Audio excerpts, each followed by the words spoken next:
me just start the recording here. Okay. So, Shurad, you were told to go check out the Rexland Orphanage. A party of adventurers was sent out to investigate, and they have been gone since morning, and it's 2 hours before sunset. And they were just supposed to check and see if there was fraud at the orphanage and report back and do nothing else. But they are not here. So you've been given 5 gold to go check on them. It is an incredibly hot day. It's 120 degrees outside, 0% humidity, and people are literally passing out in the streets from the heat, even though the sun is going down. Yeah, sure. It's just grumbling. Is this payment for the fact that you took so long to get me, allow me to cross the damn border?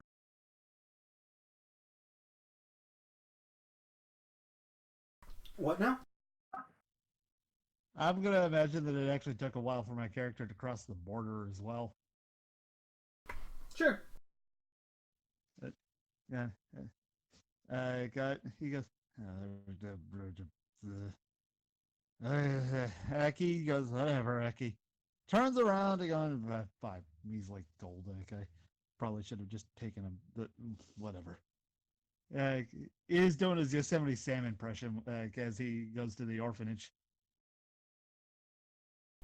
All right. So Adora, Xavier, you have booby-trapped the door to harm anyone who enters, and you can hear somebody grumbling and making a beeline directly for your orphanage. You can see someone in wizard's clothes approaching the front door. What do you do? Stand in front of the door so he's unable to open it.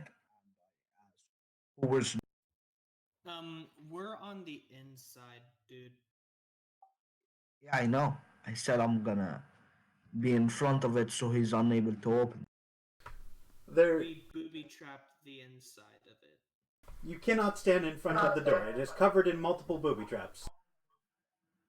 Alright, I'll just say, who is this? And if you truly want to enter, I'll suggest that you beware. Oh, dear God, this is what happened to you guys. Look, the fact of the matter is you were supposed to just come here and check for fraud. What the hell are you doing in there? Well, currently I'm hiding children.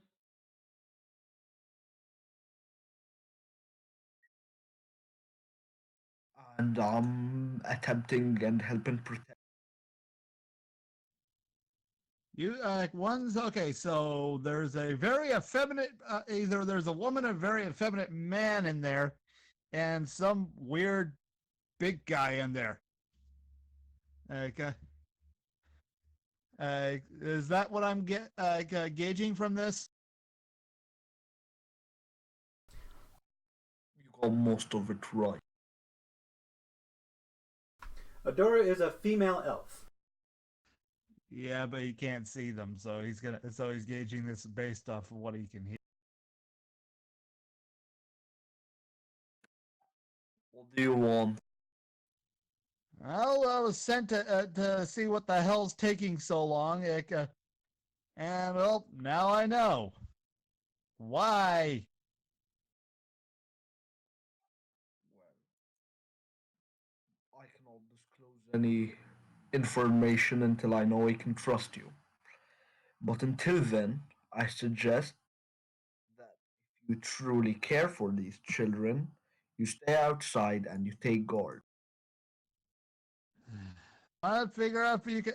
Well, the fact of the matter is, I'm not 100%. I can trust you either. Uh, but if you want, but if it makes you feel any better, if I wasn't in here without a green card, they would have labeled it as an invasion. May that make you feel any better? Not sure. Adora, should I let them in through the other?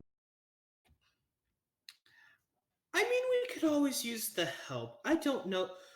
We really don't know who's coming, so it might be a bit nice to have just a bit more. And I think to myself, muscle, or if he's a magic user, we could use that. He's wearing a robe. I am not wearing a robe. I'm wearing a shirt and pants. Seems like a mage isn't wearing, or a rogue isn't wearing armor. The only way to actually figure out if he's a mage is the fact that at his hip he has a spell book.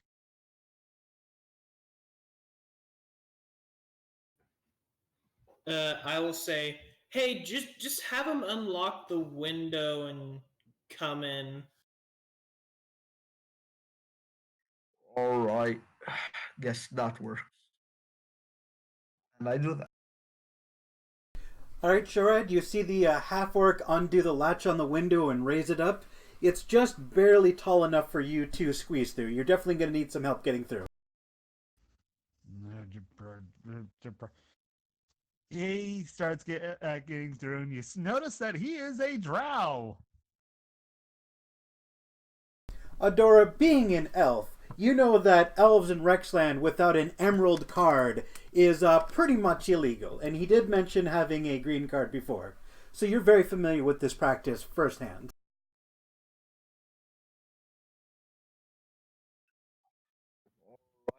Welcome. So I at least know he's not being a complete liar.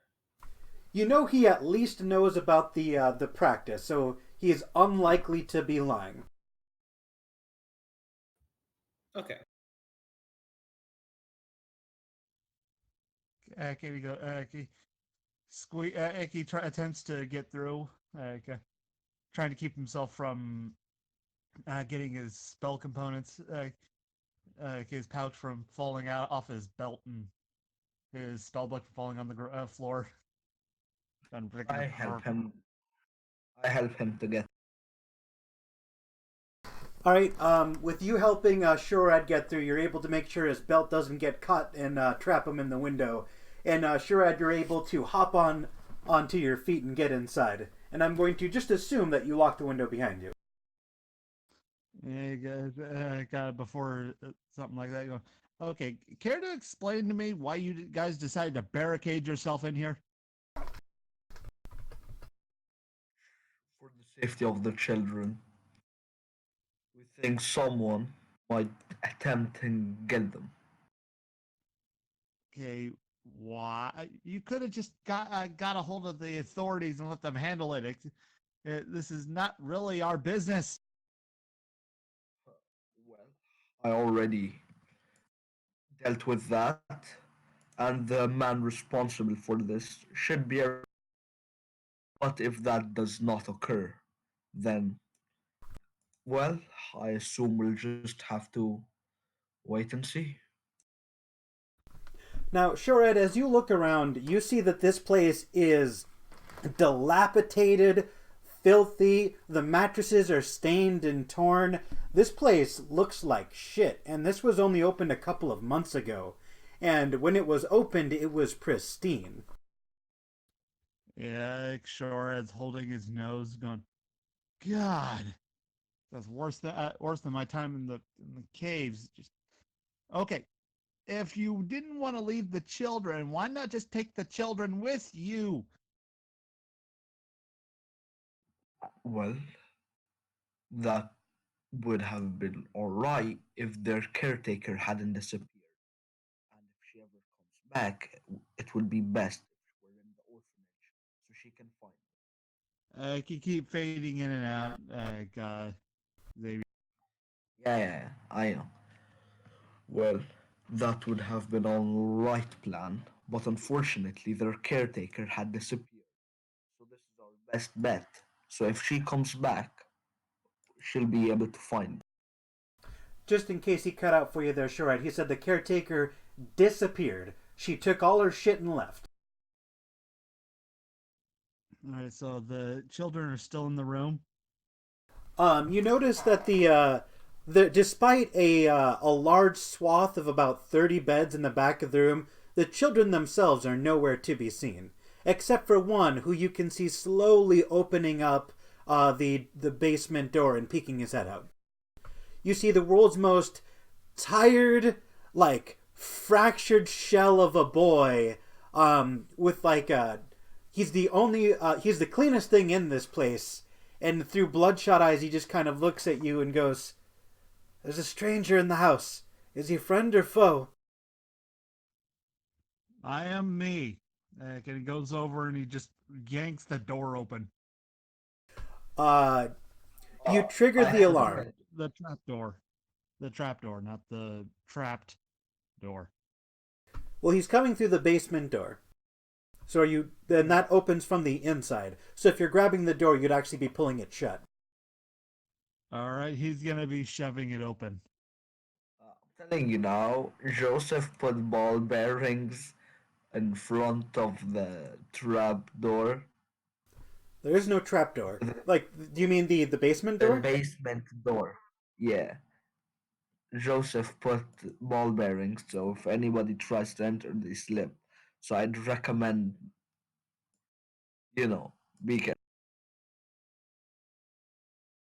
There, sure, Ed, I'm going to tell you in advance just so your character doesn't disable all the traps and get yourself hurt. Your character, being an intelligent adventurer, sees these in advance and is smart enough not to approach this door and unless you still want to and risk getting injured.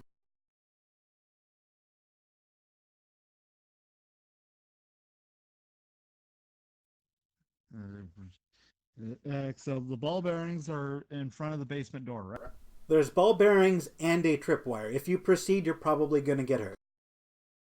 Uh, Come on. The fact of the matter is, you could have just taken them.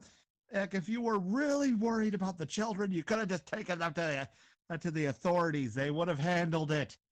But no, you had to barricade the damn doors in uh to die in order to die slowly. Come on, use your head. All right. So you can keep suggesting stuff that we could have done, but we didn't. So now I'd recommend that you zip it and help us when the time comes, for the sake of the children. Fine. The fact of the matter is, if it looks like it's going south, I am out of here. Glad to know the children are disposable. Look, children die all the time. Everybody dies at some point. It's whether or not you are smart enough not to get yourself killed. Anything else you want to say? I would be wasting my breath if I did. Good then. I suppose you can help yourself to one of the beds while we wait. The beds are sized for children, and there is the dirtiest bed of them all is the only adult-sized bed in the very, very back, and you can see that it is stained with what looks like foam and vomit. Yeah, he's gonna go over to it and cast prestidigitation to clean it up. It's still a little tattered and torn in places, but it does look sleepable now. He's gonna sit on the cot. I think is what it is, a cot, right? Yes, it's Yeah, a he's gonna sit. it's a cot with a mattress on top. All right, he's gonna sit on it and he's gonna crack open his spell book to basically scan through what he has. All right, you guys have just over an hour before dusk, and you know shit's going down at dusk. Are there any other preparations you want to make in advance? Now, like, I'm gonna ritual cast alarm on at least one of the windows. You do that. And is there like glasses Do you mean like drinking glasses or like seeing glasses? Drinking glasses. Yeah, there's wooden cups in the cupboard. Look, is there glass materials? Keep it simple. There's stuff made out of glass. Probably not actually. Roll a D100.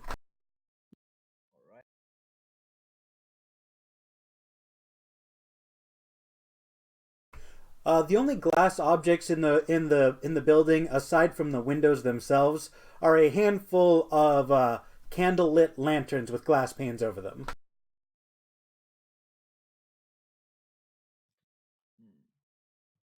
All right. Then fine, not gonna do it. I'll just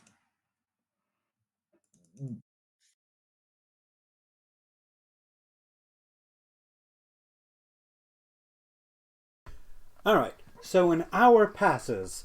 The night goes quiet as people return to their homes. Shops are closing. You can hear the slamming of doors, and it is at this point that you hear a horse-drawn wagon approaching in the distance.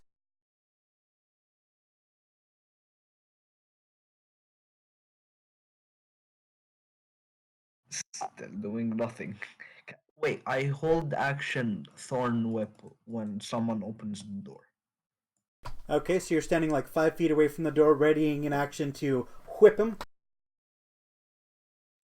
Not 5 feet, about 15. 15. Yeah. Okay. As you look out the window, it begins to rain fairly heavily. You see a horse-drawn cart. You see a gray-robed figure in the driver's seat, hanging a candle-lit lantern, protected from the rain. You can see within the window that there appears to be a handful of people within the cart itself. The horse comes to a stop without a command from its rider, and one very short cloaked figure bangs the door, and about five more come out the cart.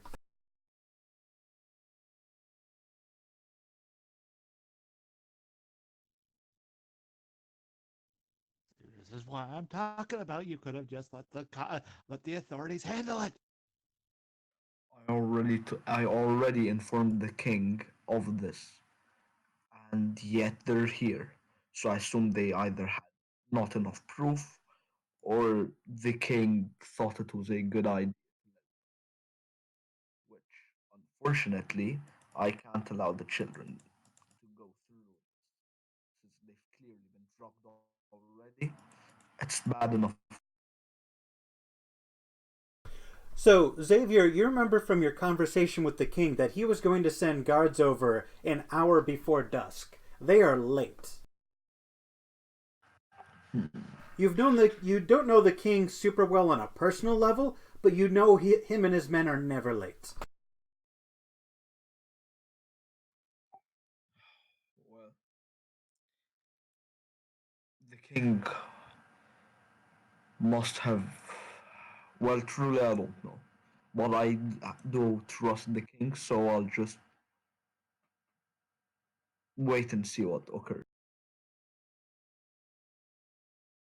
All right. You see very short, like 3 foot tall cloaked figures approach the door. One of them, the one in the gray cloak, steps in front of the five in the black cloaks, and he knocks on the door. And you hear a very raspy, high pitched voice call out, "Sandra, are the children ready?" Uh, can I make a deception check and say yes, come in? You're trying to imitate a woman's voice that you've met for maybe a few minutes, maybe a couple hours. Roll deception at disadvantage. My deception is already bad. Don't. Yeah, sure. Ed's already face palming. Yeah, no, they are not convinced whatsoever. the plan. I want them to be on their tippy toes. He's like, "Who are you? Where is Sandra?" I'm a bit sick, sorry.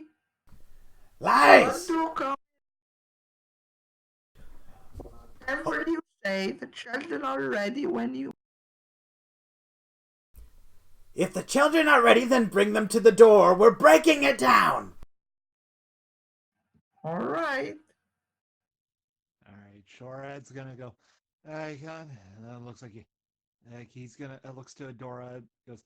Well, looks like you're the most capable one of this. So knife yours. God, don't do anything stupid. He casts haste on her.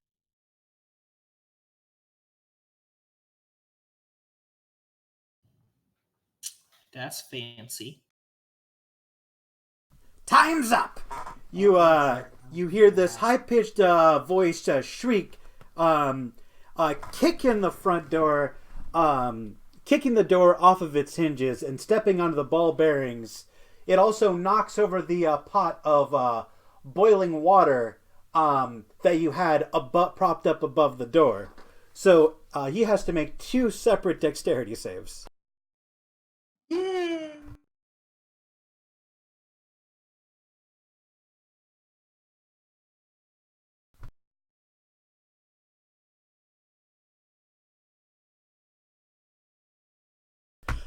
So he kicks in the door, he sees the pot of boiling water and jumps backwards. He goes, "Ha! You thought you could stop me with such a simple trap?" And then immediately steps onto the ball bearings and falls over, falling prone and taking 1d6 fall damage. 4. And I was holding action when someone's at the door, so do I do it now? Yeah, you were holding action Thorn Whip for when someone came through the door. He just came sliding through the door and landed on his face. So do I do it? Oh, I apologize if that was not clear. Yes. Alright.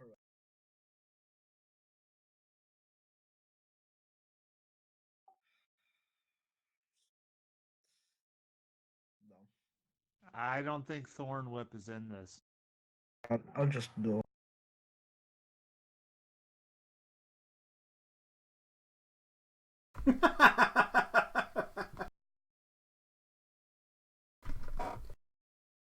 A 17 does not hit his armor class. Or excuse me, a 12 does not hit his armor class. I was about to cry. If a 17 doesn't hit, I'm. Alright. So yeah, that fails. And yeah. Minions! It's a trap! Everyone attack! We are going to roll for initiative.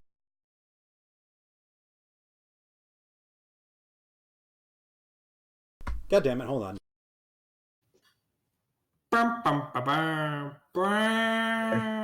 To God, if Avery does the shit she was doing yesterday, I swear. I think I inherited Daynar's luck. No, you inherited. Like you got leftovers from the bad luck of yesterday. God, that yesterday was horrendous. The rolls just horrendous, man. Gave me crippling depression.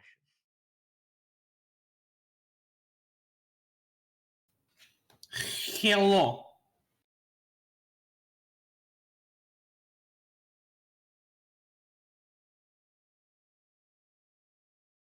Low, comrade. Okay, so since last session I really didn't get to do uh, any voicing for Adora, this is her voice.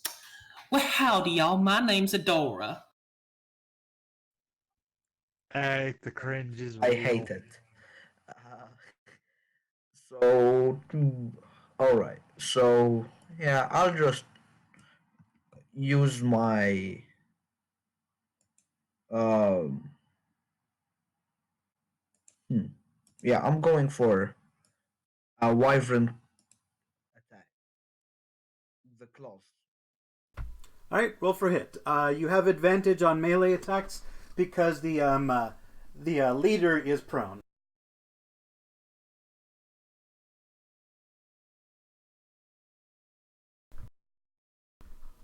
I assume that hits. Just an assumption. Hot damn. Okay.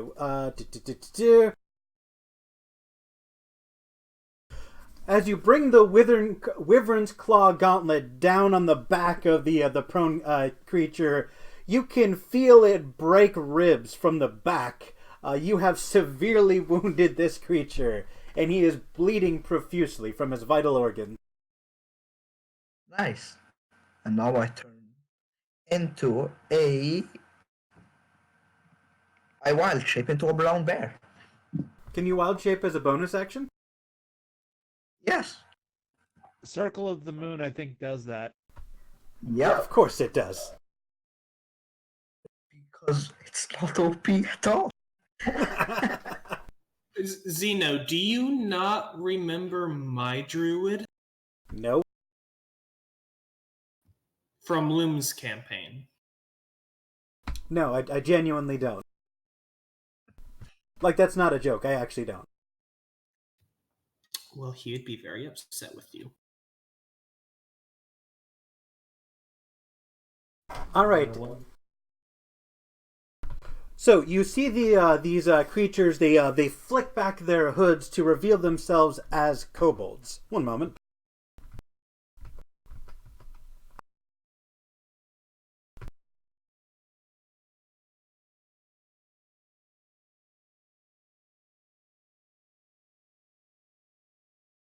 All right. The kobold minions in the back. They crash through the five of them all crashed through the window, setting off the alarm that you had previously set. But you already know they're here, so it does no good. They are going to use 15 feet of movement to crash through the door, and then they are going to all draw spears, ready them, and attack with advantage due to their pack tactics.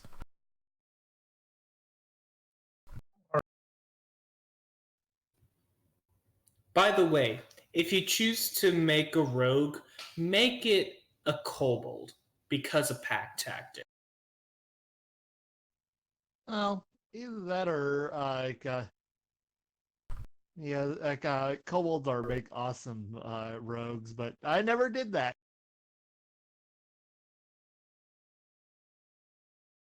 Okay, so What? the five of them, rolling with advantage, are going to target Xavier because he is the closest. So that is with The advantage. bear. The what? I'm currently a bear. Correct. Damn it. My AC sucks as a bear. Thank you, Adora. Look at Adora's list. Do any of those hit your armor class? You said it wrong. Do any of those miss my arm? Does the attack go for the attacker or the defender? They're rolling to hit you, Mr. Bear. Yeah, I'm talking about the 11. My AC is 11 as a bear, so. All of them hit you. Okay. Fine. It's fine. It's fine.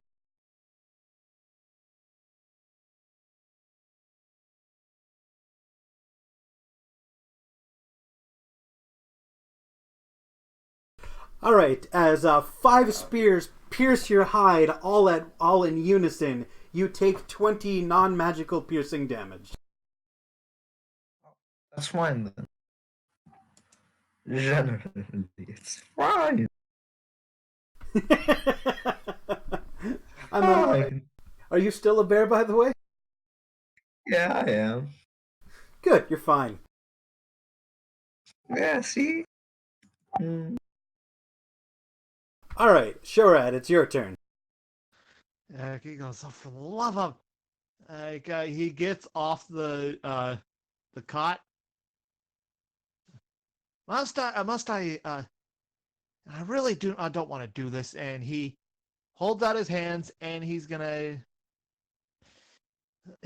to cast Burning Hands at the kobolds. So if you were on the cot in the very back of the room, you're currently 120 feet from the entrance to the door. All right, never mind then. I will go. He gets off the cot, and he casts a firebolt at one of the kobolds.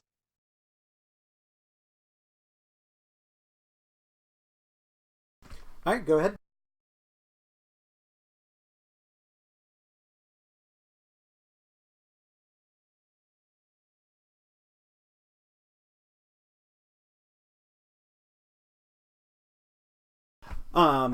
You miss the kobolds and hit the tattered, dirty curtains, which immediately catch fire. It's not a big fire right now, but it will be if it's not dealt with in a couple rounds.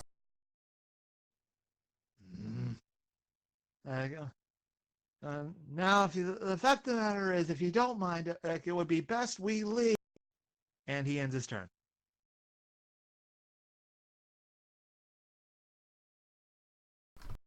All right, you see this kobold sorcerer completely disrobed, leaving only his loincloth, his decorative horns, and his little staff thing.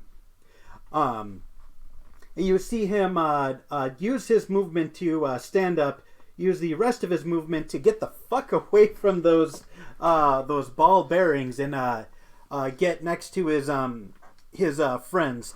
And he's going to twirl his staff. He is going to look at Xavier the bear and cast Charm Person.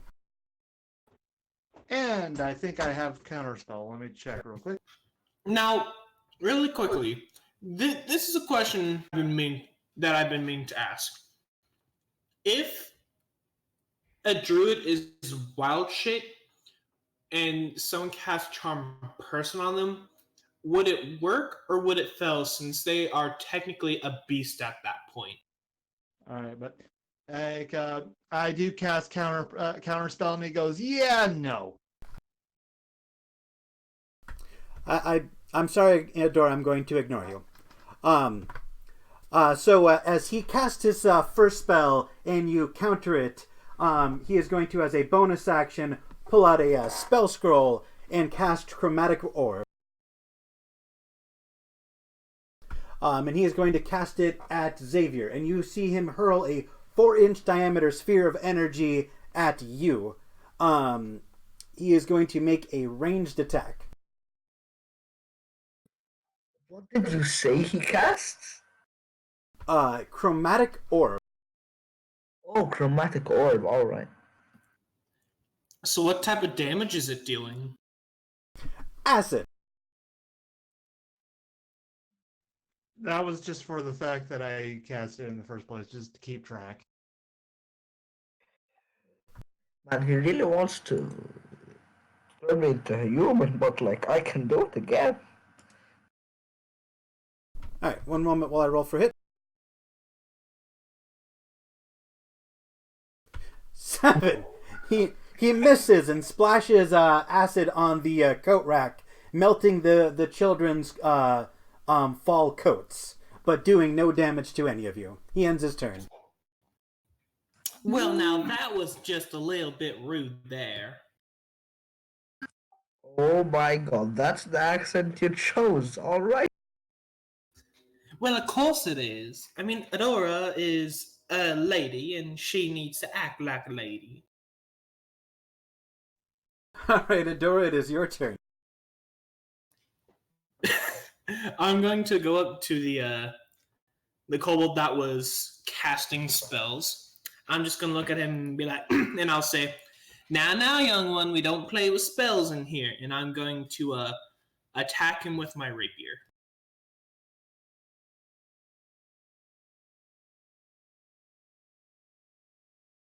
Well, you'll have to forgive me. Playing misspells is kind of what I... And I'll do it a second time since I have two attacks. You interrupt his evil comeback with a rapier to the neck. The first attack opens up the carotid, but the second attack misses. You've left him functionally voiceless, but he's got a staff and scrolls in his pocket, in his possession. Okay, then as a bonus action, I'm going to use my blood curse on the leader, and I'll do uh let's see last time uh I will do blood curse of the mark. So anytime I deal any of my right damage to him, it is doubled. And I will at the same time amplify it so it removes any resistances. Okay. So you said your next attack is amplified. The next time I use, well, whenever I use any of my right damage against him, Gotcha. which is just extra damage I can do to him. Gotcha. All right. Does that end your turn? Yes. All right, Xavier. It is your turn. You have been mercilessly targeted by these kobolds. They have it out for you. Probably because you're a bear. Did you hear? Did you hear the sounds I just got? No, I did not. Oh, damn it! I got for online grizzly bear rolling, but fine. Guess I'm gonna not be emerged.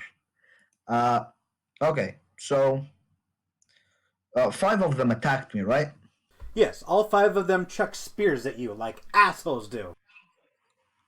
Yeah. I start swinging my claws. I get one claw attack, one bite attack, and as a bonus action, since I'm a monk, I can do another claw attack. Can you use monk abilities while you are a bear? Yep, you can use monk abilities. And Well, alrighty then. Let's see those hits. Oh dear God.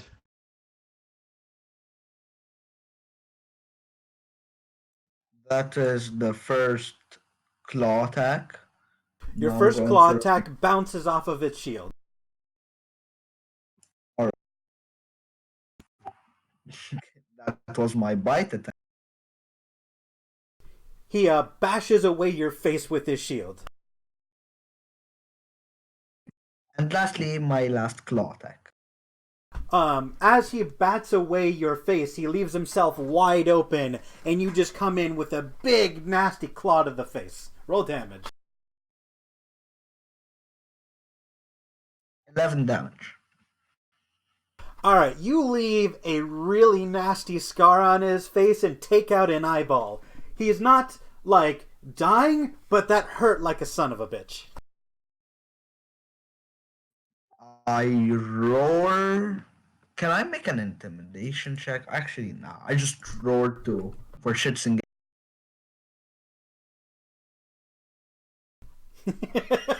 First of all, you're a dick. after I roar, I end my turn.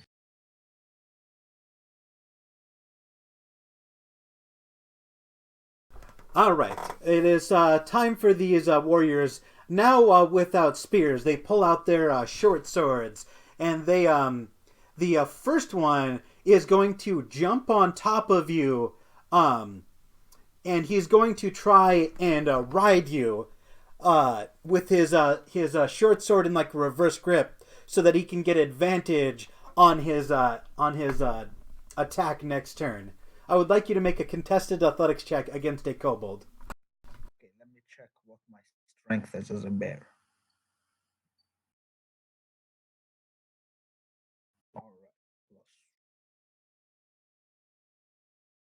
Can you roll above an 11? You can.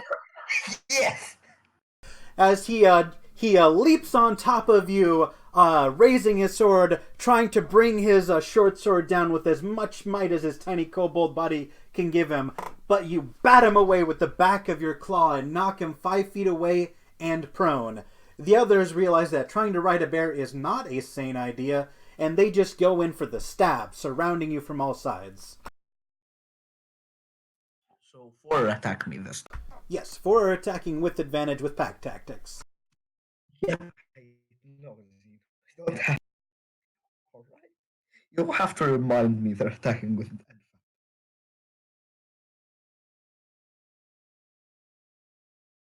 Nope, shit. Plus, it doesn't matter. My AC is super high.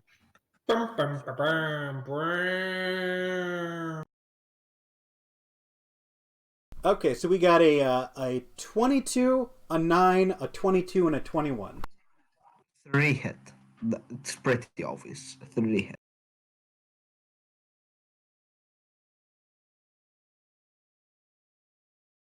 They descend on you from all sides with their short swords and ice pick grips, and just rain stabs on top of you. You take 1 in the hindquarters, 1 in the shoulder, and 1 takes off your ear.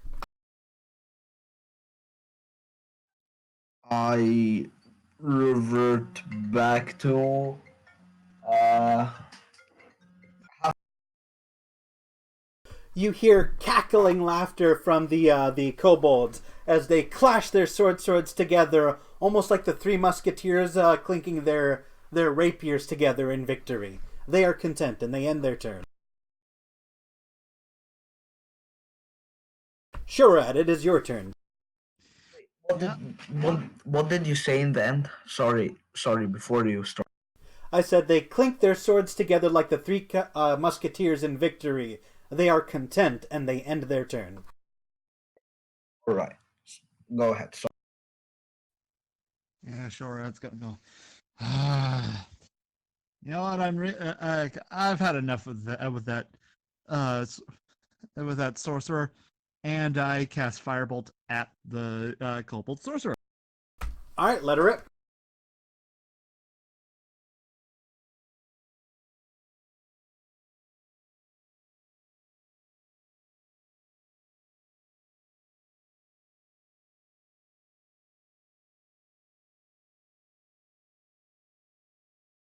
You miss, hitting the other curtain and lighting that one ablaze too.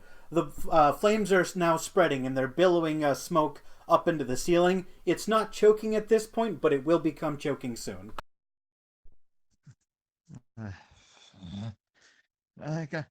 It's time for us to leave. Do you have any bonus actions or movement you'd like to take? You're still 120 feet away.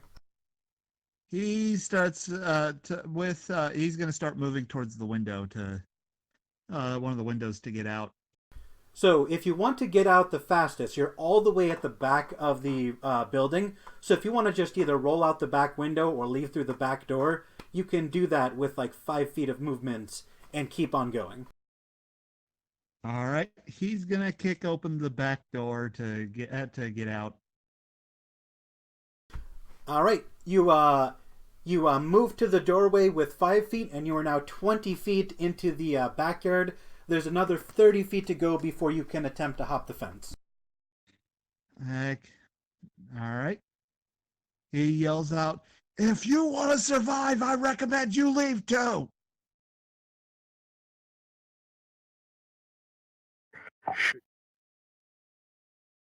Truly shameful. All right. I will turn to Xavier as he's and I'm go. Well, I hate just a scared.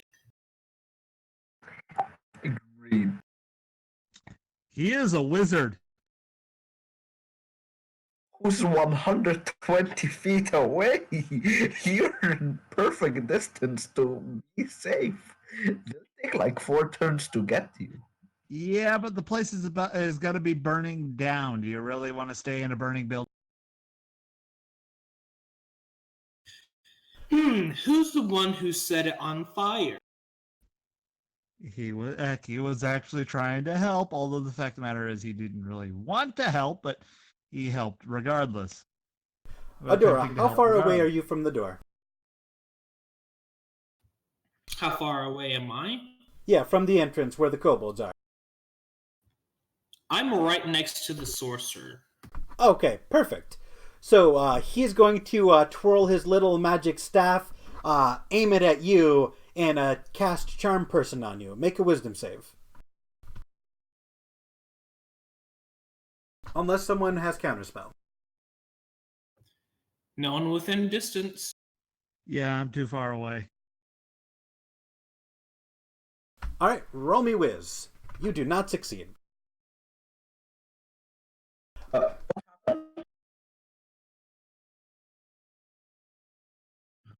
What happened the second that I was talking to my mother? Adora has just been charmed and now regards the wizard as a friendly acquaintance. Dora. Well, quick question. Would it be no, because it has to be a ranged attack. Never mind. Carry on. That was Malleus leaving. So he is going to give you an order, and that order is to tell him where the children are. And since speaking is a free action, and you have already failed your wisdom save, you just point at the basement. He says, "Good, good. When you have the chance, go fetch the children and disable any traps. We must recover the children." He is then going to take out a scroll of doop-a-doop-a-doop. What was it again? I almost forgot. Chromatic orb. My apologies. And try to hit the downed Xavier. Or are you standing or prone, Xavier? Standing. Standing. Okay. He is going to try to hit you with another chromatic orb. Righty. But I imagine a 5 misses. This one was also acid, so he just melts through the floor next to you, creating like this 5-foot diameter crater in the ground next to you. Jesus fucking Christ, that's scary. Adora, it is your turn. I would like you to repeat the whiz save, and if you fail, you are going to go disable the traps and try to capture the children. Hold on. To the T. The charm creature regards them as a friendly person, right? Yes, you are charmed by them. You want to know what Adora does to her friends? I feel like I'm about to overrule this, but I still want to hear it. Once she sees that this kobold is actually a friend, she's gonna oh, well, I haven't seen you in just the longest amount of time. Here, come on, let me give you a hug. And I'm going to hug him. Not attack or grapple him, but I'm going to hug him, and that's what I'm going to be doing my entire turn. Just giving this kobold a hug. No, you are charmed. Yes, but sees them as a friend. That would count as grappling, and you cannot grapple the person who is charming you. Like, you legitimately cannot, as the rules are written. So, no. Yeah, he's right. If you think about it, when you have some... Hey, God, there's Wait, hold on. This is charm magic, so I should get advantage on my saving throw. Yeah, you're an elf. Yeah. Alright. Well, that 7 doesn't succeed either.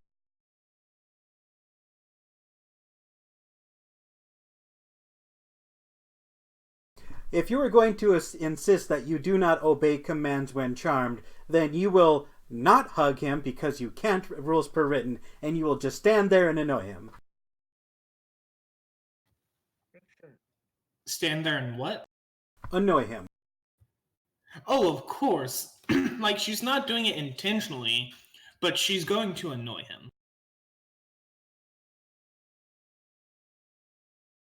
Alright, Xavier, it is your turn.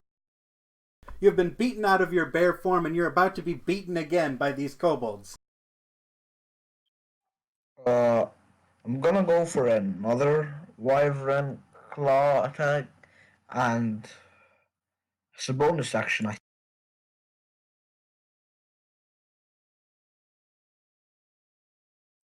doesn't hit. You don't need to tell me, and I turn into a bear again. Damn it. Hey, be glad that he decided not to be a druid slash barb. Like a moon totem. Yeah, Okay. I know, and I get to rage and use bear form, which makes me resistant to all damage except psychic. Was Yeah. gonna do it, but I decided that monk is more fun. Yeah, that you might as well be calling yourself, guess I won't die. I guess I'll never die.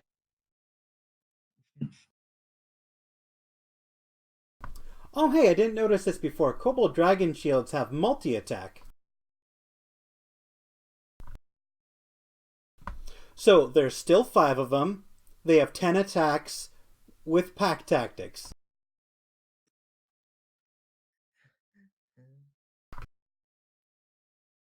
Would you look at that? I missed that on my first read. I may have created too many kobolds. You don't say. Give me a moment. I was like, they're kobolds. They won't be that hard. Have you never learned from Nika? Not Nika, but Ina. Hey, you know how we were rolling last night. Alright, because 10 attacks on one person is a little mean, I'm going to spread the love a little bit. Yeah, with the 2 people that are in.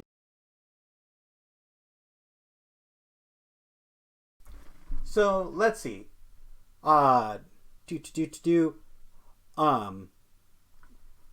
are going to look to their sorcerer commander, who is talking to Adora. The sorcerer is going to look at them and be like, "This one isn't doing as I say," and make the throat gesture. 2 of them are going to use their movement to leave melee range, provoking an opportunity attack, and attempt to stab Adora. I would like you to use your reaction to attack one of them once. Yeah. Plus 7, was it? No, 4.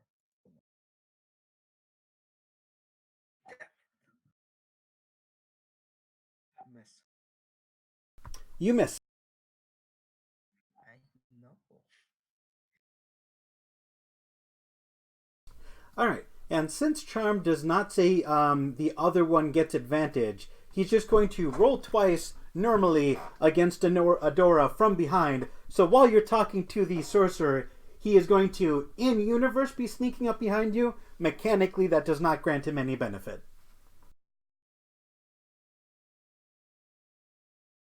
So, yes, and if you are harmed, that is going to end it, which is kind of what I'm trying to do, because I have realized I've made this encounter too hard.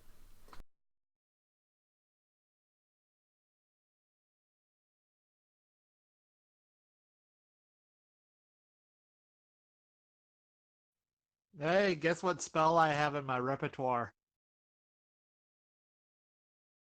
Does a 19 hit your armor class, Adora? My AC is 16.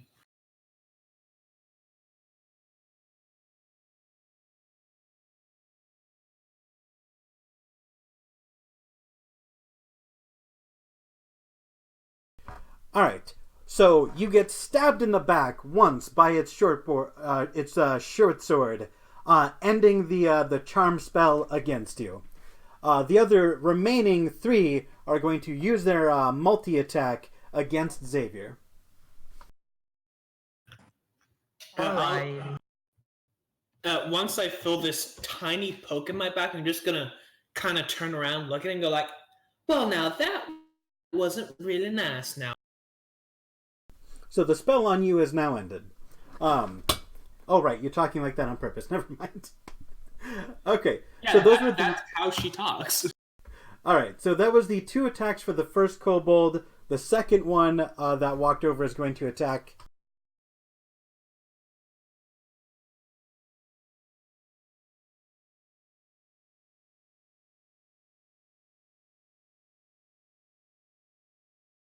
You said 16, right?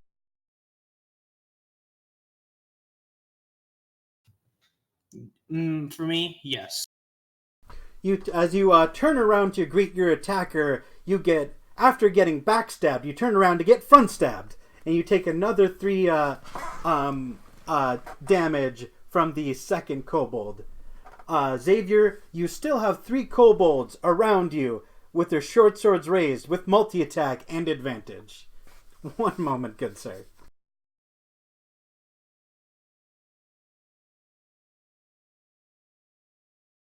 Let's see, so that's 3, 6, 12. Good thing they only have 3 to hit.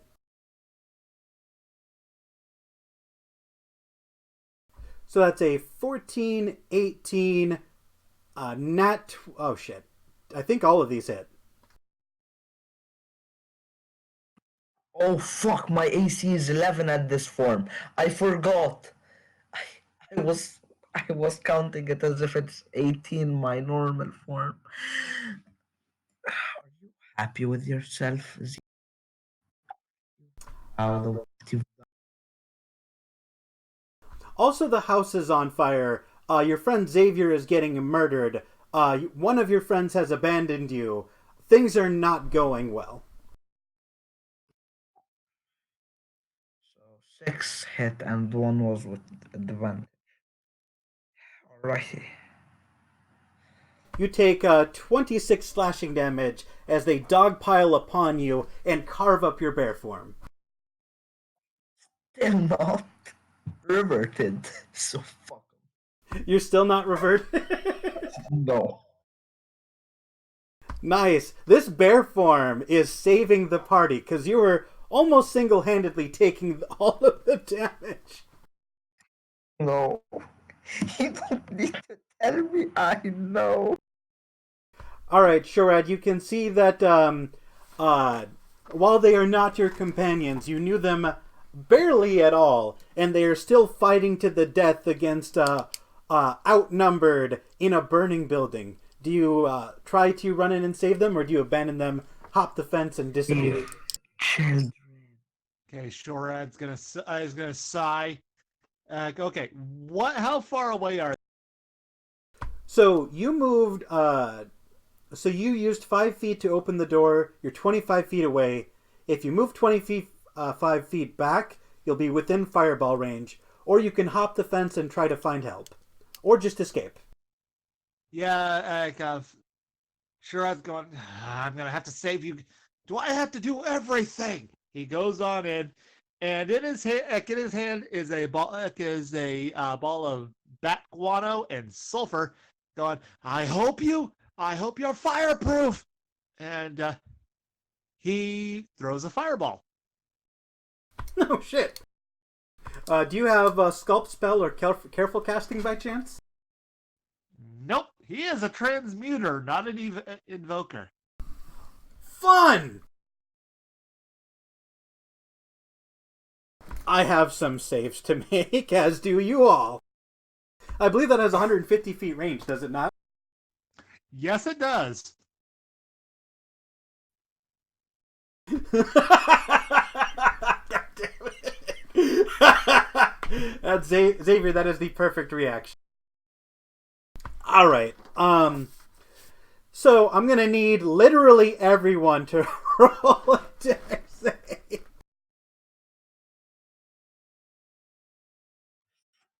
Screw you. honestly. All right. So as you cast your fireball, you Wait, incinerate. actually, that's wrong. Wait, that's wrong. I get to because yeah, since I'm in bear form, I have a different dex. All of the kobolds are incinerated in a wave of fire. But how about your friends? Friends is a strong term. Associates.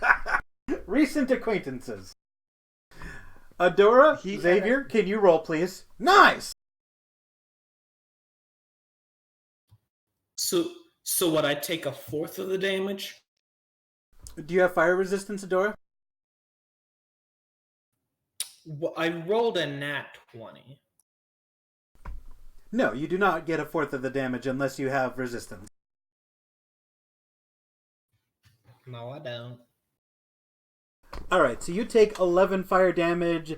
Xavier, you fail, so you take the full brunt of that damage. All 23.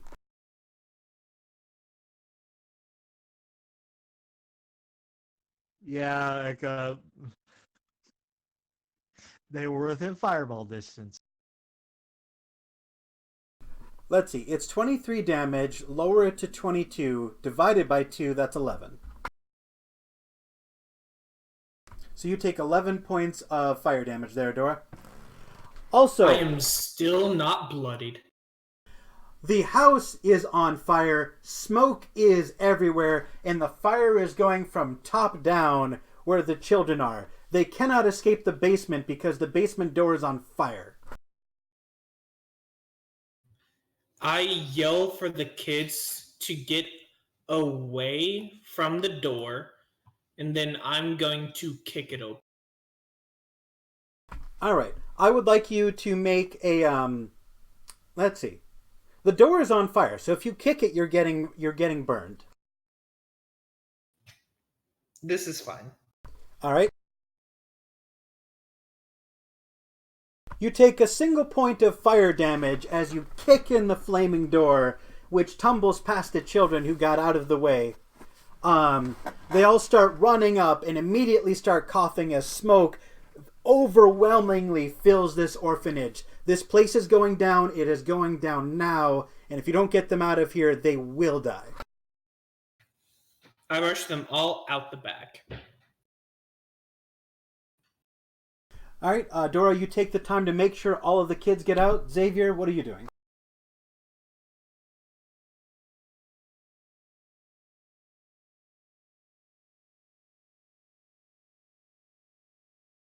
Sure, Ed, what are you doing? Shurad's going out the back door. He's done what done what he did, and now he's done. All right, what happened? Because someone called me. I said, Fireball on fire, children out. All right, what happened to the kobolds and yeah? Fireball. Are they dead? yes. Fireball. All right, dead. Uh, I help take out the children and I. All right. Xavier, Adora, since you're staying behind to make sure all the children get out, I'd like you both to make investigation checks to make sure you get all 30 of them.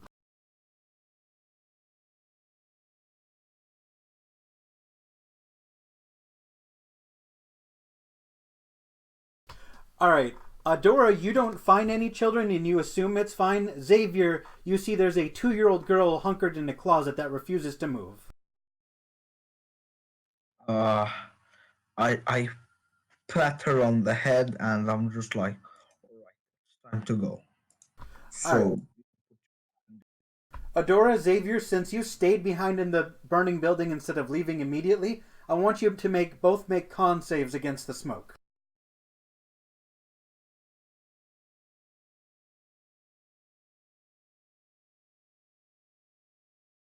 You're both able to hold your breath, keep your eyes squinted to keep the burning to a minimum.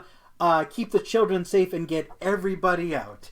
Finally, about an hour and a half after they were supposed to show up, a squad of about 20 guards shows up, and you see they are drenched, head to toe, in blood.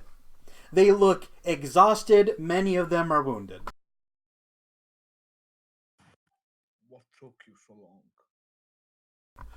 long? Oh my god! Oh, what happened? Shorad's gonna jab his thumb at the burning building. That happened. I'm going to point at Sherard and be like, he's the one that set the building on fire. Well, if I didn't, you would be dogpiled by a bunch of dog lizard things. Shurad, I'm grateful for you. The children are safe because of it. The place was a shit. Hopefully, it becomes renovated and becomes better. What's important, all the children are safe and the kobolds gone. Well, burning house. As soon as you make the line about this place potentially being renovated, you see it collapse into the basement. And as that happens, I'm going to look to Sherard. I'm going to backhand him and be like, you just cost these children their only homes. How do you feel? With a got sore because you decided to slap me. Like if I didn't do that, you would have been dead just like your large green person over there. So you're welcome. Name's Xavier. Drow. The guards come over to you walking around the flames and go, we're sorry we're late. We got held up. We found a underground ring of kobolds with a bunch of alchemist fire. We have destroyed their plans, killed the kobolds, but it took a long time and a few good men. Have any of you ever heard of these worm speakers? Can't say I did. Mind if I do a history check? Go for it.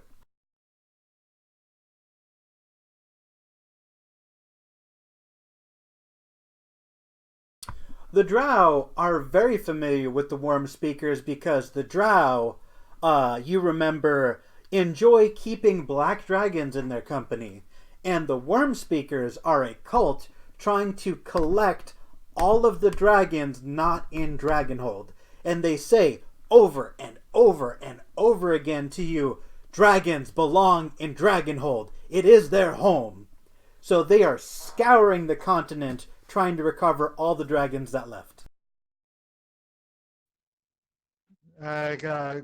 Shorad goes a bit. They're a cult, right? Yes. That's what he's saying to them. He's keeping this information to himself. Okie doke. So, Adora, Xavier, all you know is that there's some sort of cult. Alrighty.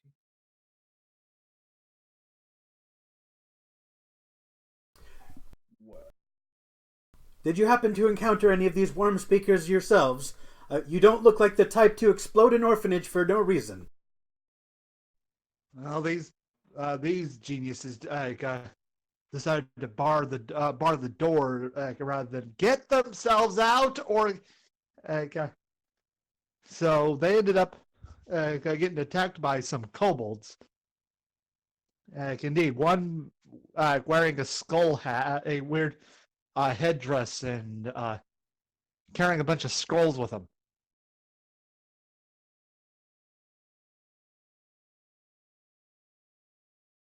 So it takes a couple of hours for the fire to burn itself out. The guards are hard at work clearing dry brush and other flammable materials away so the fire doesn't catch to any of the other houses. By the time the flames put themselves out, everything the kobolds were wearing has been completely incinerated, except for their metal swords. But their leather armor, the wooden staff, it's all gone.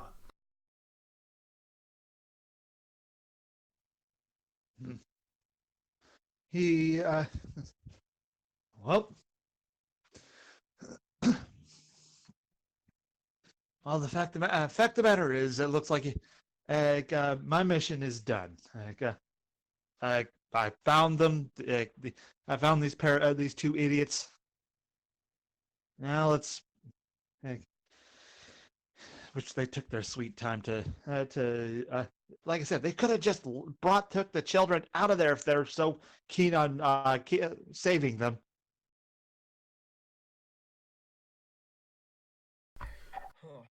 Well, unfortunately, you weren't with us to give us such advice. Would have been useful. Wouldn't you agree? The guards are going to look at you and say one last thing before they leave. They say, I can't imagine adventurers such as yourselves are a flight risk. Meet us at the courthouse in the morning. We will discuss the details then. If you run or try to flee the city, you will be hunted and killed.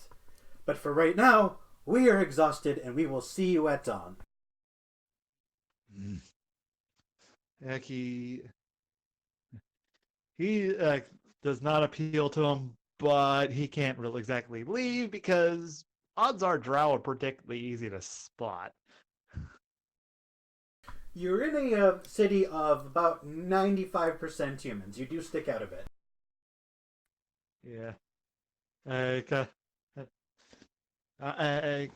he just fine.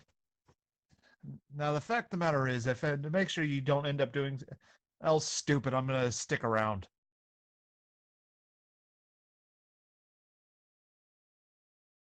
All right. It is about 8 hours till sunrise. Do you just find an empty plot of land and take a long rest? What are you doing with the children? What's your plan here? Sure, Ed has no interest in the children, so it's up to them what they want to do with them.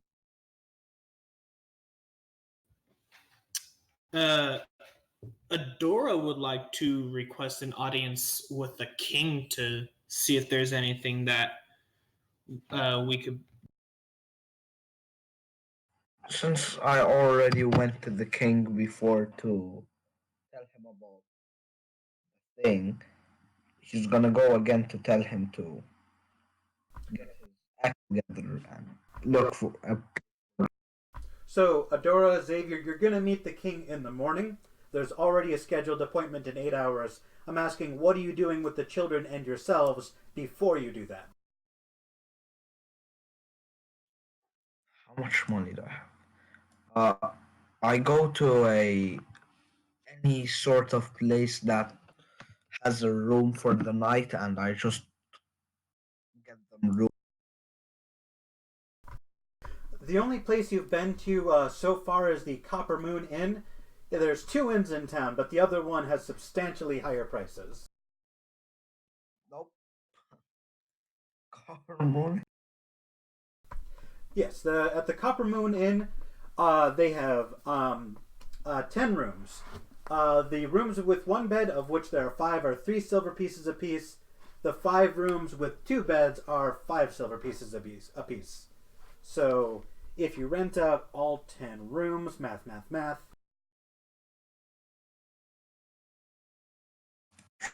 Tell me how much I have to pay for all of the children and me and Dora to not be homeless.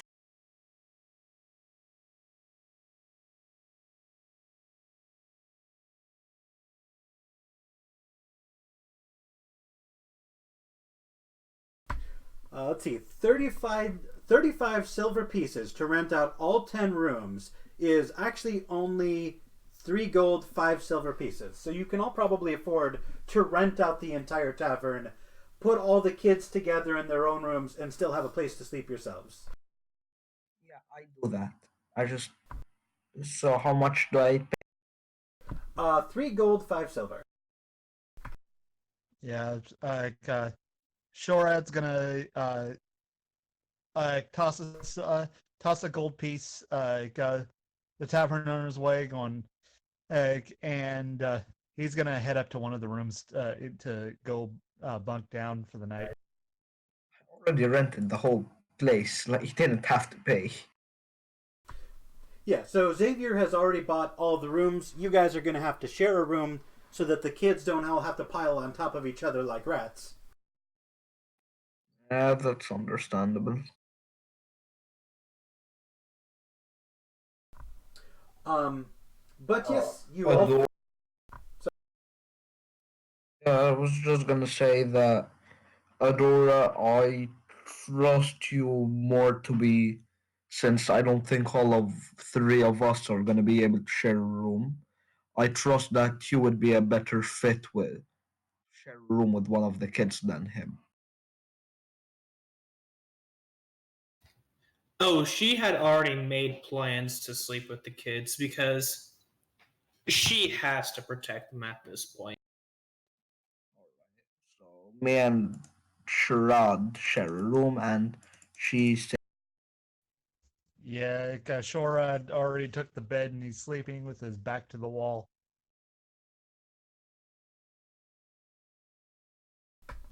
all right. Uh, Night comes and goes. You all get the benefits of a long rest, and you are expected in court at dusk. Do you show up for court or do you skip town?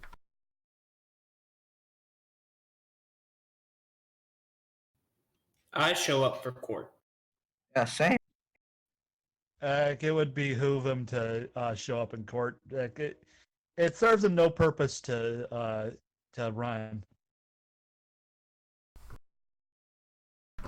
Okay.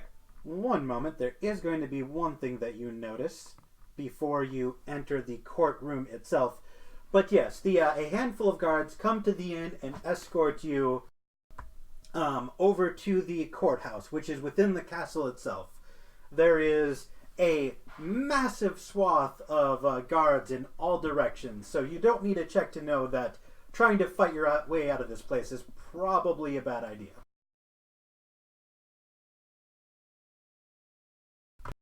But as you're walking through the courthouse, you see this man in handcuffs being taken away to the basement where you know the dungeon to be.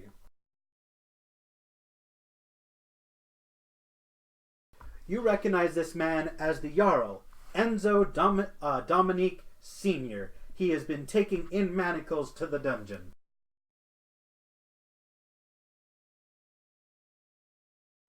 Xavier has a huge smile on his face. Now, Shorad is just better him than me. So, as you all get brought into the courthouse, you can see the king and his advisors are on one side. There's this empty, like sort of bay.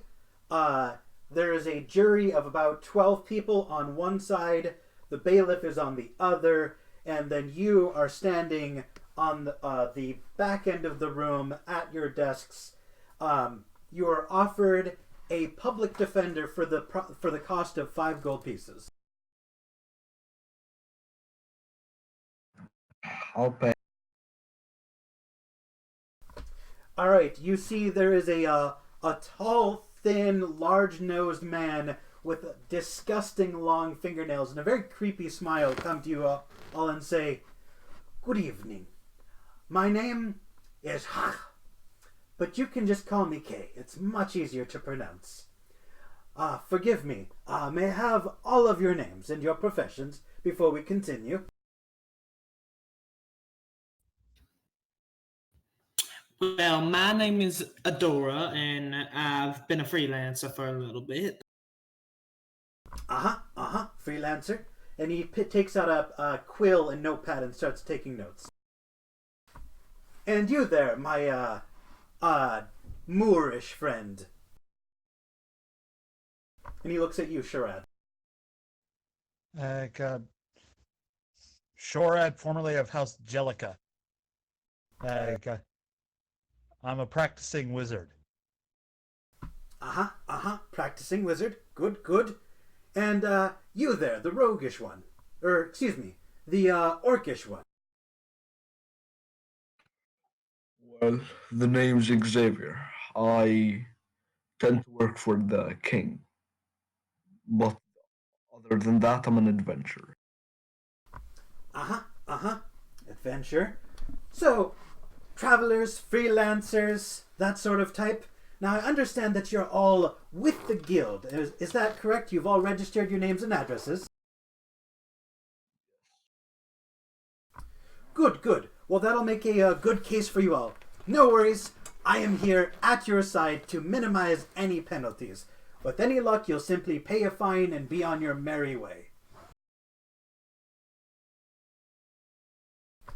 All right. And you can see King Rex take a seat, and he says, all right. I don't have much time. I have many cases to process today, so let's skip straight to the point. Do you want to speak to yourselves or have your lawyer speak for you? I'm not keen on letting that speak for me.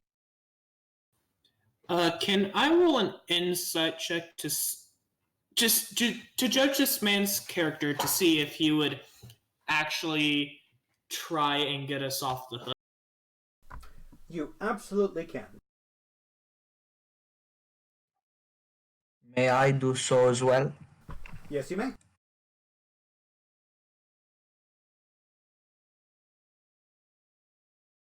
So you both kind of get slightly different insights. Adora, you can tell, all you can really tell is this man is really only loyal to the coin, and you did just pay him. Xavier, you get a little bit more. As you read into his expression, you see that this is not, you wouldn't say he's not an honest man, but he's a very cowardly man.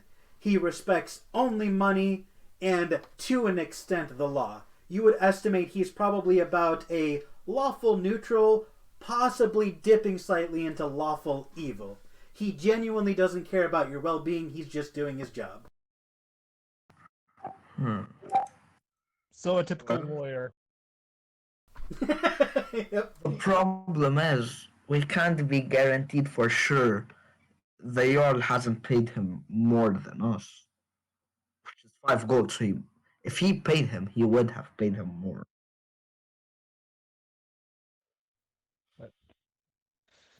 Okay, hold on. What's the court case for? Is this for This is for blowing the up the Jarl? orphanage.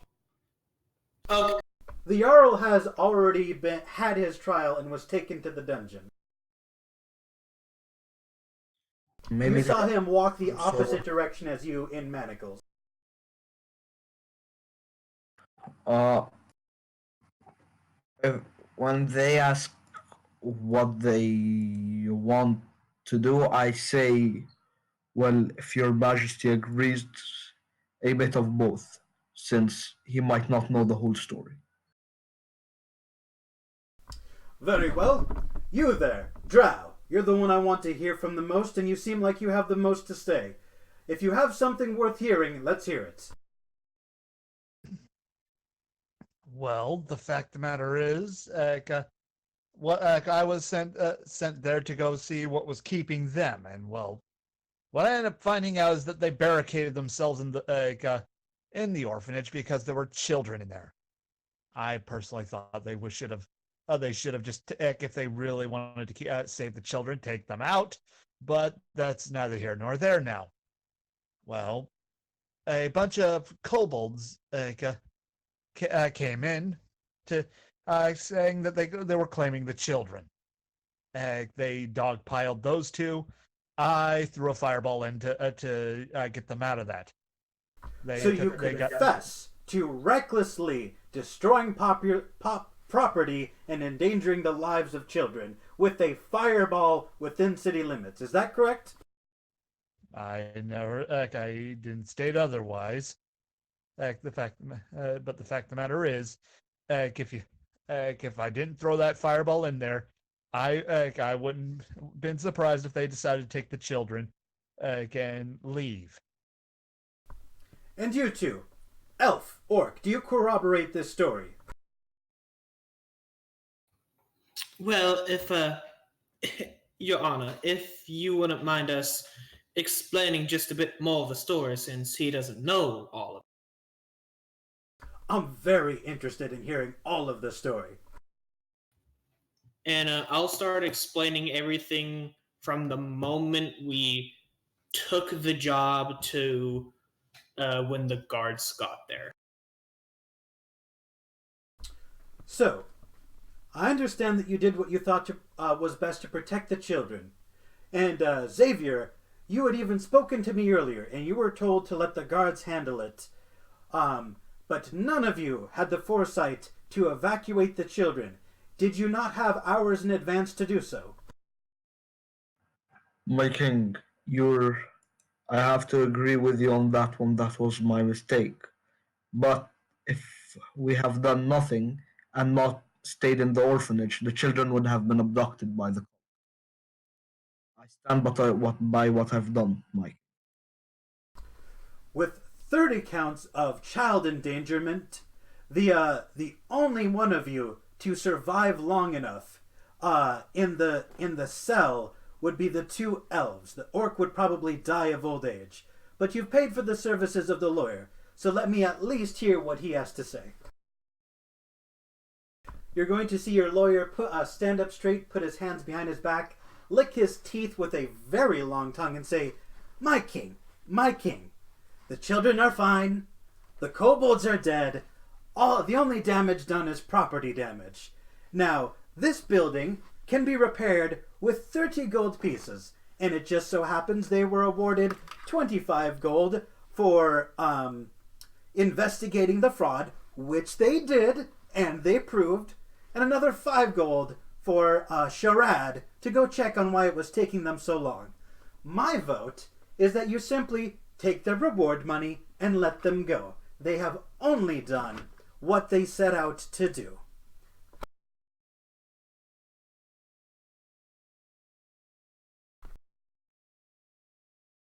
Do any of you want to back up, comment, or disagree with that statement? He's going to say one last bit. And based on what I've seen, that place was in a terrible state of disrepair. Odds are, errant spark would have lit that thing on fire. I will just simply agree with the lawyer. Well, you are with the guild, and it's typically not a good idea to put guild members away for life for doing their job. I will agree to your lawyer's proposition. I will claim your entire reward, and in turn, you get to walk away free. I also demand, as an additional punishment, that you find housing for these 30 displaced orphans at once. You will be fined, possibly arrested if you do not do so, but I can imagine that 3 resourceful gents such as yourselves can do so. Meeting is adjourned. He picks up his gavel, slams it, and dismisses you all. You are all free to go. Shorad just looks at him as if you just gave him castor oil to drink. Going, like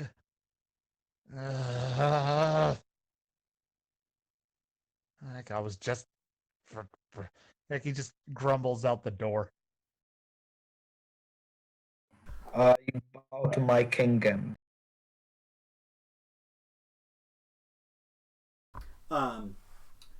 Do you step into the bay where the bailiff is sitting ready to grumble at anyone who approaches, or do you wait until he is out of the office? Or out of the courtroom, rather. Shorad just walks out. No, I meant Xavier. Are you trying to enter the that little bay area between you and the king, where the bailiff has been ordered to keep people out, or do you wait until he's done with his other cases and come back later? That seems like too much work. I just head out. Okay. So you all head out. You have forfeited your reward, but escaped prison time for destroying a building. Your only task now is to find housing for the children and find another high-paying job because you have lost your income for this one. What do you do? Shorad takes one. It's got to take one look at the 30 children. Oh no, jeez, I think I would have preferred prison time. Adora is going to start going around and seeing if anyone would like to adopt a child. I would like you to both make since you're going around town communing with a lot of people, I want you to both make a charisma check and a carousing check, which is a D100 for carousing. You want me to do a persuasion check? Anyone who is going out and about looking for help must make charisma and carousing checks. And the carousing was a what check? 1D100. All right. He's it's like pulling teeth with him, but he'll do it just to get him out of his head. I attempt to help and do the same. So let me do. Yeah, no, pay attention to him. It might be the fact that you're a drow. I'm kidding, friend.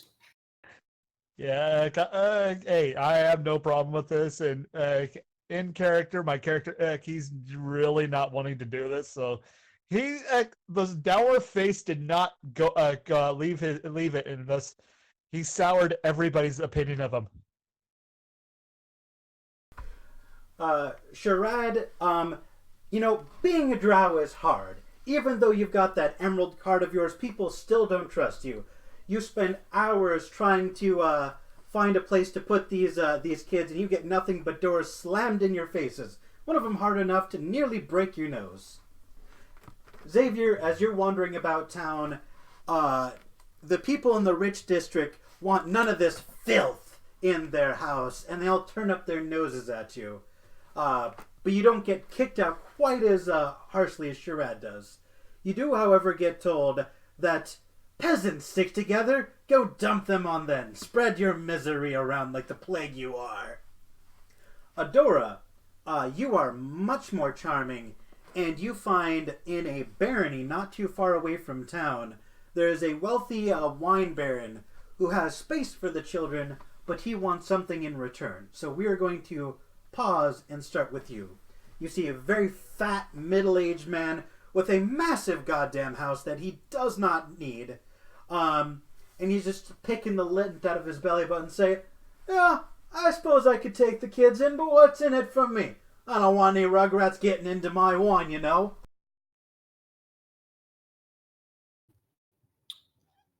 What could you possibly want, though?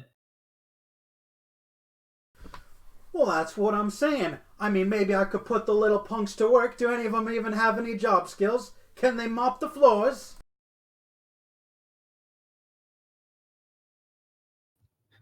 Well, they're children. I mean, I know one can do some of the house chores, but I don't know about much of the others. And I'll turn to the one. Oh, I forgot his name, and I'll be like, sweetie, can any of them help you out with the house chores? Billy, who looks like he didn't sleep a wink all night, stares at you from dead, hollow eyes and goes, "I would be happy to do chores. I've been taking care of all of these kids ever since Sandra became ill. I'm sure we could find something useful for the other children to do."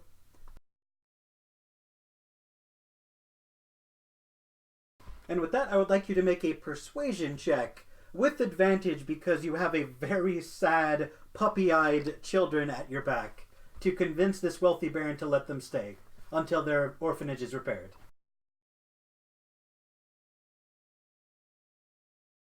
Huh! Too much time, too much effort. Go find someone else. Oh, well, you could have had just a little bit of free labor there for a couple years, but I guess not anymore. And now on to the carousing. Now, Adora, you've all spent about 3 hours looking for people to take them in. Adora, within this time, one of the barons was so offended by you even suggesting he take in these urchins that he became hostile towards you. And you lost your cool for only a nanosecond but it was a second long enough to offend a wealthy noble.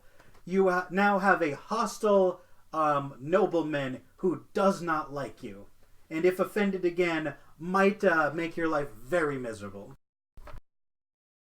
Who was that? That was Adora. Alrighty. Sharad, you rolled a 54. Um, you were in the poor district trying to find peasants to find them in, and you found yourself in a gambling ring.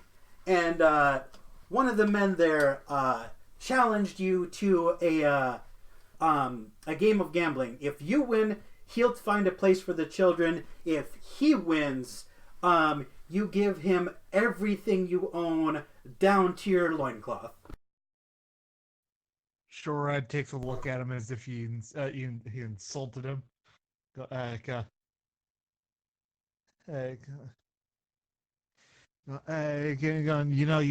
got about 5 seconds before I burn your face off. Listen. You're in our underground. If you want to cause a fight, you're going to cause a fight with all of us. So what about it? That's my offer. Everything you have. If I win, I'll find a place for the kids if you win. Come on, that's fair. What do you say about it? 3 rolls of the dice. Best 2 out of 3 wins. Come on. I can see it in your face, Drow. You know you want to gamble. Isn't it what you people do? And he's away from actually firebolting him in the face, but he has the matter. He mutters to himself the formula to polymorph and the alchemy stone, and fine. But I swear, if you double cross me, you won't live long enough to regret it. That's my line. And guess what? Shorad's gonna cheat immensely. All right. Do you have proficiency with dice? Nope, but I have minor illusion. Okay. So I know minor illusion just says it works, but magic is fairly ubiquitous, so I'm going to give this person a chance to see through your illusion, even though that's not rules as written, because I feel like giving you an automatic victory is bullshit. So I'm going to have you roll for deception against his insight. Alrighty.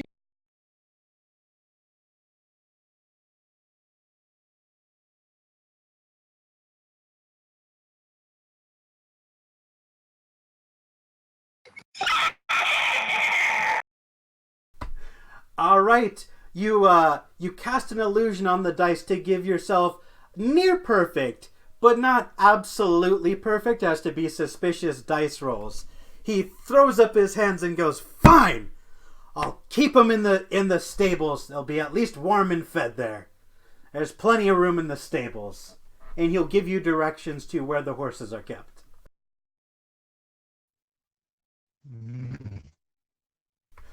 Meanwhile, Xavier, you rolled an 85 on your carouse check. Yeah. You found yourself in the exact same gambling hall, but instead of betting for the children, you bet and won a substantial portion of gold. Roll a D100 for me.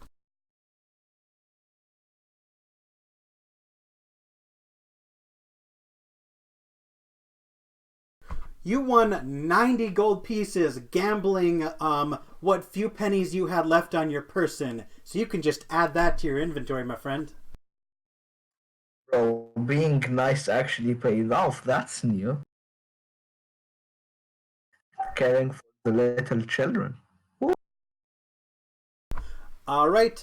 So, Xavier, you have 90 gold. Dora, you have unintentionally made an enemy, but otherwise haven't caused any other trouble. And then Shurad, you have deceived your way into finding the children's shelter for the few weeks, possibly couple months, while they get this orphanage rebuilt. You are now free from your contract and duty to these children. Shorad lets out a long and relieved sigh. Uh, that's one. That's one headache out of my ache out of my hair.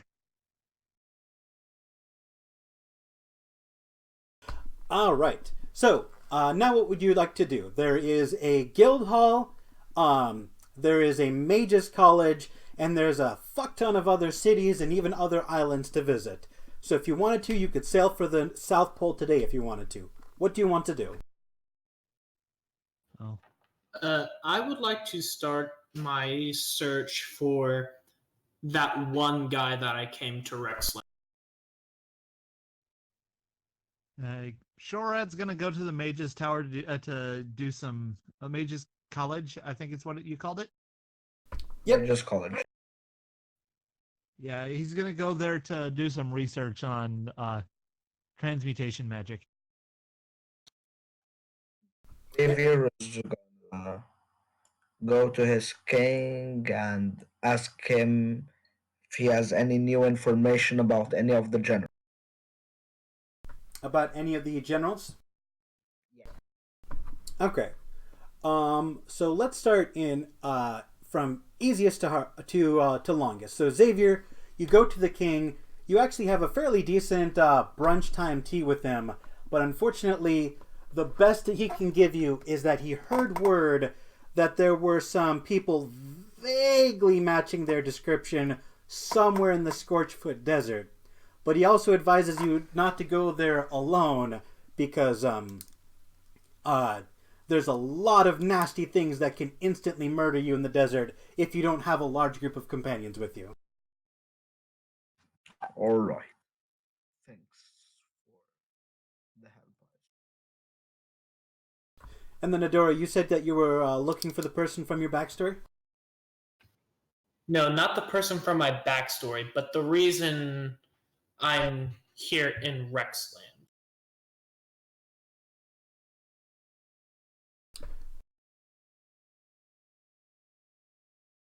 I'm rereading your backstory because I feel like I'm missing something. Can you just PM it to me? I don't see it.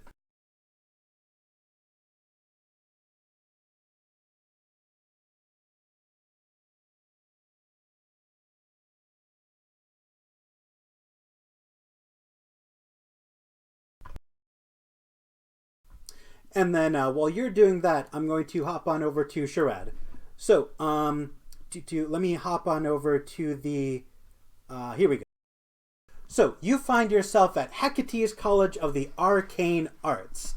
Now, this is not a public facility where you can wander in and do your own personal research. This is a college meant to produce students. So, you can enroll if you pass the exam. So, do you want to take the time to study, pass the entrance exam, and become a freshman? Yeah. Okay, so to exams are held once per week. To pass the exam, you must pass 2 out of 3 tests. One testing your arcana, one testing your history, and one testing your religion. So, since I don't believe you have any manuals or books in your person that can help you study, let me just have you roll those 3 checks for me. Alrighty.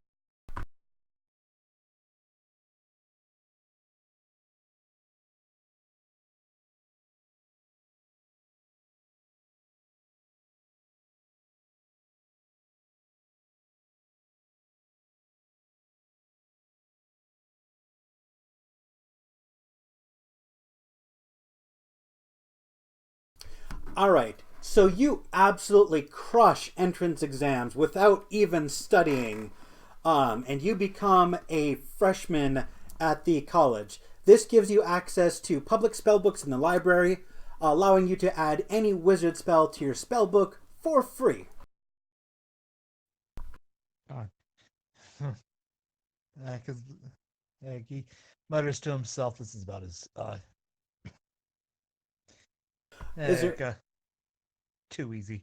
And he goes up and he's gonna go start looking for he's gonna go look for some books on transmutation. He's gonna look for, I think, haste for now. so you have access to all of them, so you may do. Gotcha. All right, and then Adora, I would actually like you to make, while you're looking around, to both make a charisma check and a carousing check for me while you're looking around for what you're looking for.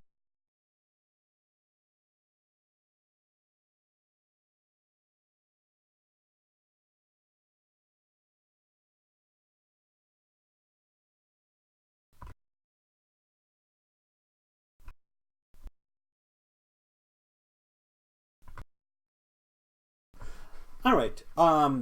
So as you're walking around asking people about various tips and relevant tricks, you find yourself at the at Hecate's College of the Arcane Arts, where there is a vast library, and you get pointed to how the answer to your question might lie inside.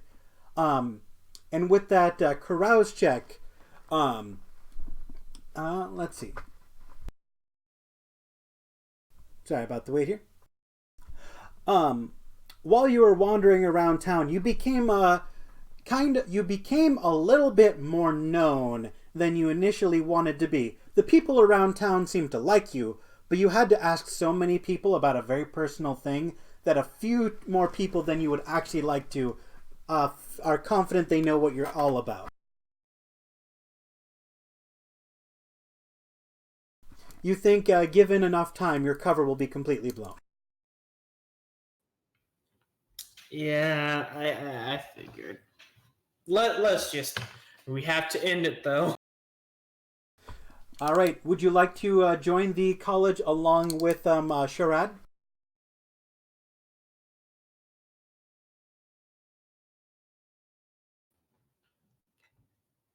So they're saying the only way I could gain this information is if I join the college. That's what the word on the street seems to imply. It's they say that this topic is well discussed in the libraries of the college, which you don't have access to as a commoner.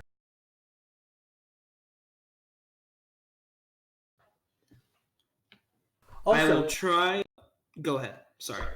Shorad, you have access to the full library, so if you want to give Adora the book so he can study, you can, or you can choose to let him enter on his own merits. He's I would not. I would not have told anyone in the party about it. Fair enough. Shorad's gonna his base is you succeed and fail on your own terms. So yeah. All right, roll me a Arcana, History, and Religion check for me, Adora. Can I spend a while studying first? You do not have the materials to study because Sharad did not give you access to the library. No, I'm talking about studying for the test. You may not. Okay.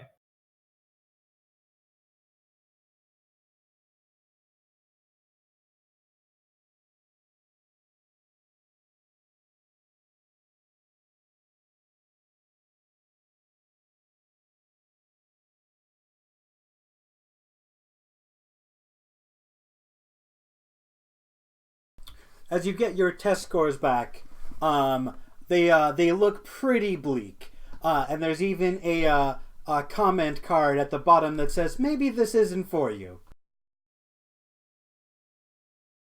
Do you ask Shorad for help and try again next week, or do you what do you do? Well, he has seemed to already make his view on me joining or not clear. So I will I guess she would leave Rexland proper to see if there wasn't any near if there was anyone nearby or any other way she could obtain the information. All right, you have access to the map. Where are you headed? Well, let me pull up said map.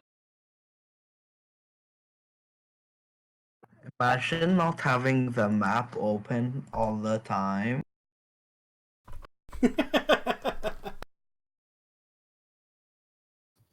Well, sorry, my name isn't Zeno. I do have it open literally all the time. Or the student, since when I have access to a computer, I typically have everything up. Yeah, same. Looking Hey, at it. Zeno, I had to request to have it open. Uh, just open original if you're on your laptop. Click on it and then go to open original. I have the link if it's not working for some reason. Okay, it went in.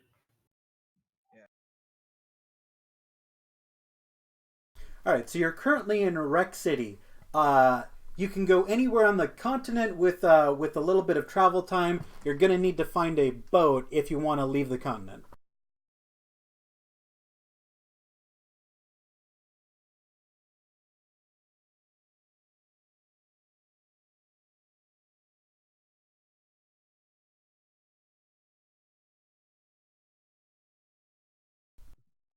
When you're done with the Dora, since that didn't go so well for Xavier, he's gonna head to the Coliseum.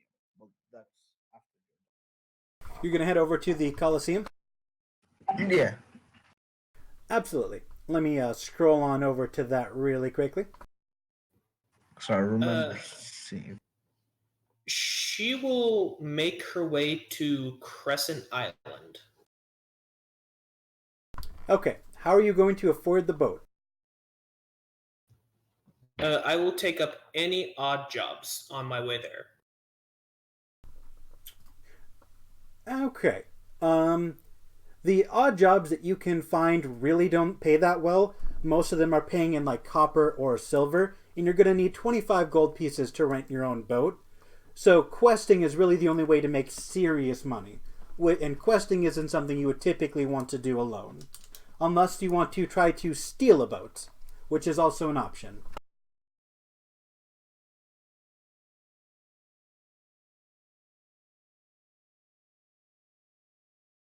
Xavier can actually afford it on his own, but I don't know if he told you about his 90 gold.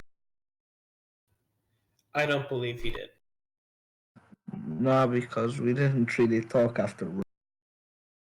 You all immediately went your own separate ways. Yeah.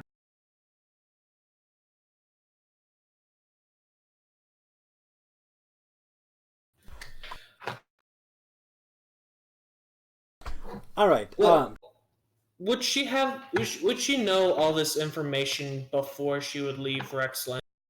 You would know how much it costs to rent a boat before you left. Okay, then I would try and find Xavier and no, I'd go to the guild to see if there wasn't a easy quest I could take. Okay.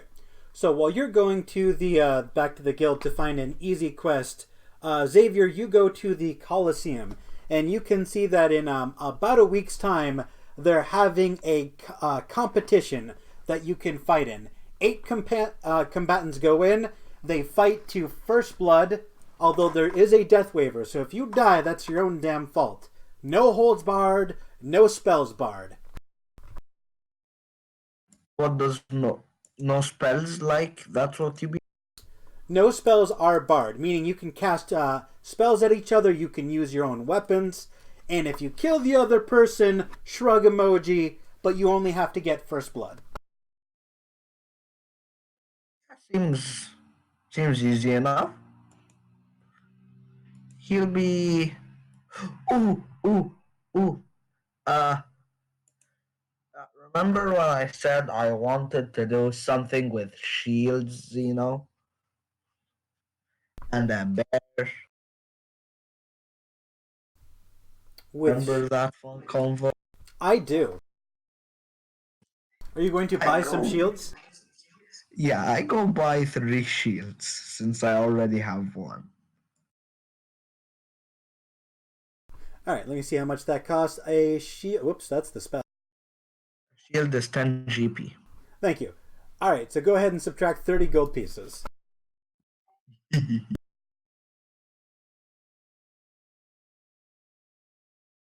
All right.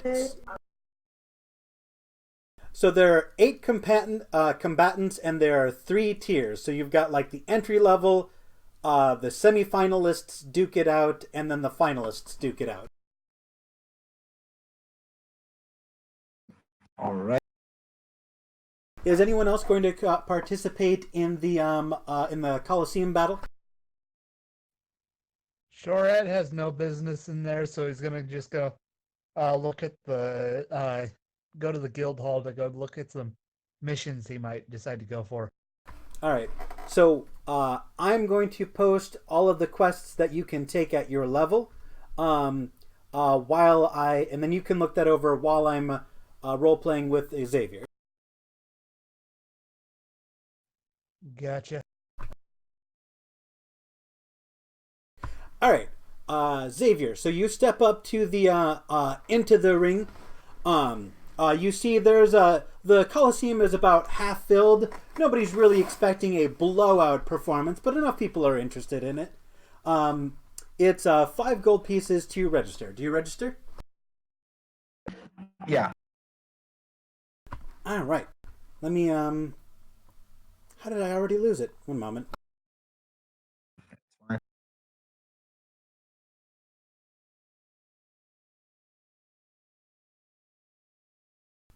All right. So your first match is set. You see a overweight, middle-aged man step into the ring with you. He is wearing nothing but a loincloth, and he's just sort of itching his big old fat belly. Is this to the death, or can I make him surrender? It's to first blood, but if you die, that's your own fault for being weak. Alrighty. So, initiative?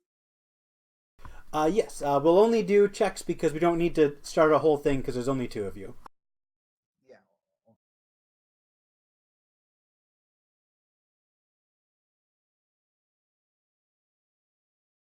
You see this man moves with the quickness like lightning, and his big old fat body, just his fat like jiggles in the wind as he moves at sonic speeds, just blub, blub, blub, blub, blub, blub, blub, blub, blub, blub, blub. And he closes this 60-foot gap all within his walk action, and he cocks his hand back and he prepares to backhand you. +8? Jesus. But luckily for you, this is a strength-based attack. Oh. 16. Nah. Nope. What is your armor class, good sir? 18. And you're bear wearing shields, right? No, not yet. My bear wearing shields is a 19. This is my normal form. Gotcha. All right. What armor are you wearing, by the way? What? What armor are you wearing in your human form? What's armor? Monk, good sir. Oh yeah, that's right. You're a monk. All right. So as he comes flying at you with his hand cocked back, ready to knock you into next week, you matrix dodge, leaning your back, your head parallel with the ground. His hand just breezes past your face. You can feel hurricane force winds almost throwing you to the ground as he breezes past you. He comes to a stop about 10 feet behind you. It is your turn. Impressive, I must say. Now look at my. All right. What do you do? Xavier's gonna go for a wyvern attack, and for his bonus action, a wyvern.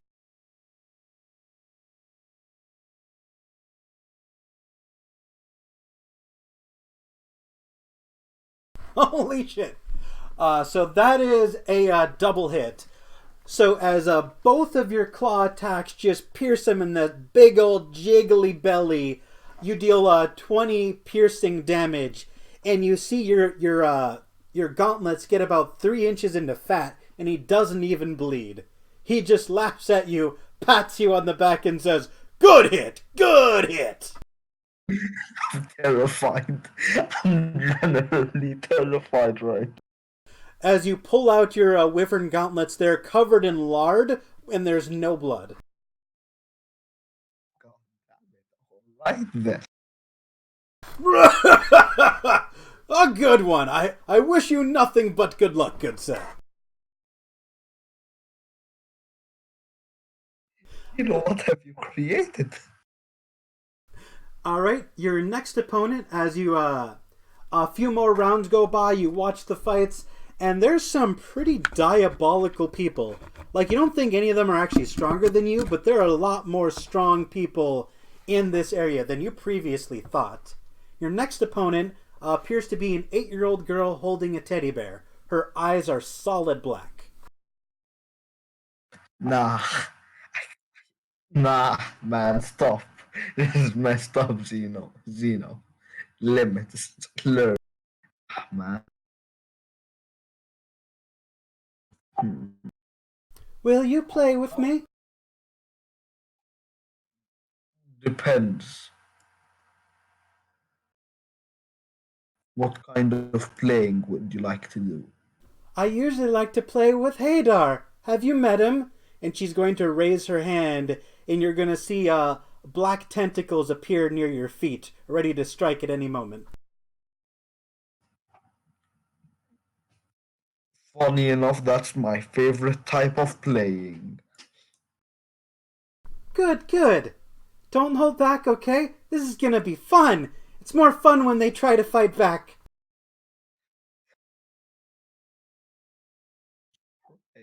Initiative.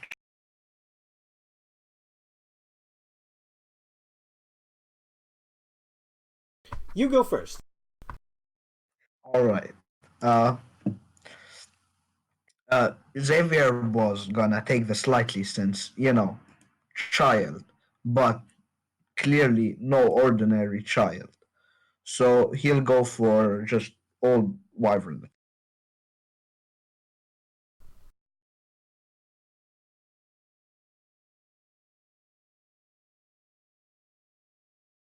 Alright, both of your attacks with your wyvern claws hit. You deal a total of 16 piercing damage. Your first one is an uppercut to the belly. The next one is a straight right cross to the face. You see, she just sort of looks at you and goes, "Ah, that must be what pain feels like. How strange." And then she turns to fucking dust.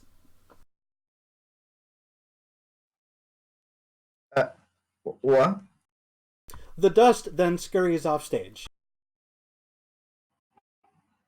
Alright, second match that ends swiftly. Alright. You can hear giggling in your head the entire rest of the day, and it's very unsettling.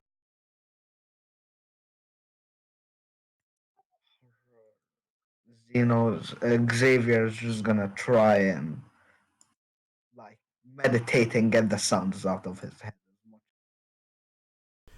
If you're going to try and expel those sounds from your mind, I'd like you to make a wisdom saving throw to clear your mind. I'll give you advantage because you are... Never mind, nat 20. They vanish. Alright.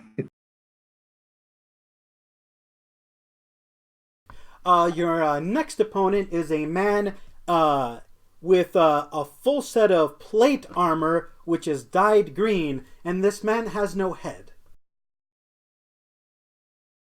Oh, nice. You see him Well, conjure a battle axe, gesticulate, and he motions for you to come at him. He's going to give you first strike. he's gonna give me a free attack. Yep. All the bold of him.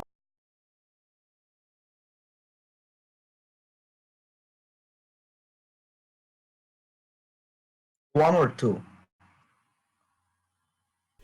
All right. And damn, I was not expecting you to roll that high. All right. You meet his 22 armor class with your first attack. So let me narrate this just for a little bit. As you run in for your first attack, a magical shield appears in front of him, and your claw bounces off the shield. Being a monk, you don't take that lightly. You front flip over him, take your second wyvern claw attack, and just jam it into his armor.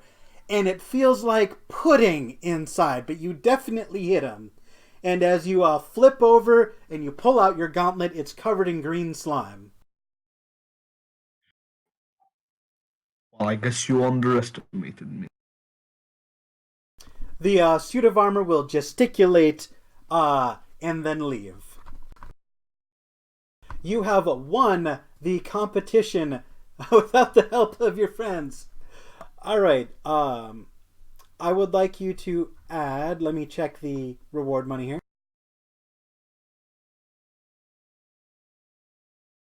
I would like you to add 275 gold pieces to your inventory. Oh,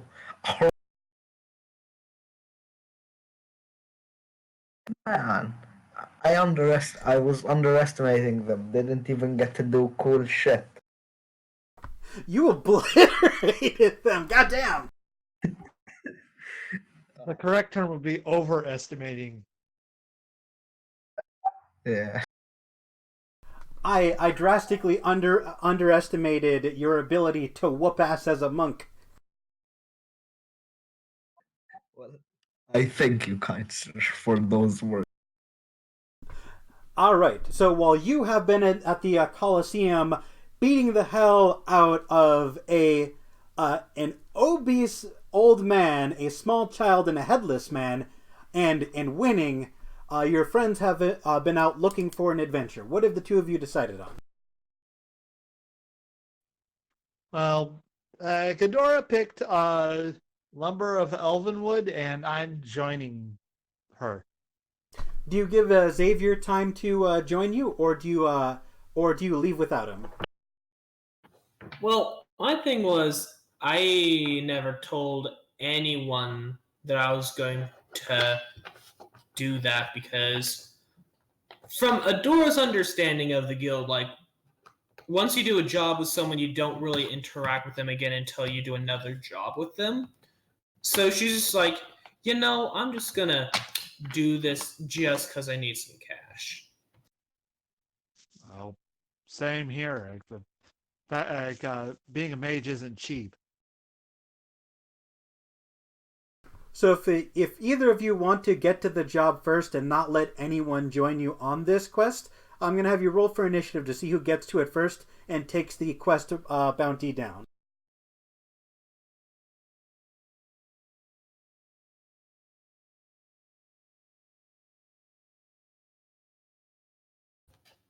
So you're saying there's really only one slot open? Yeah, there's one slot open, so if one of you takes it down and you don't want the others to participate and you don't tell them about it,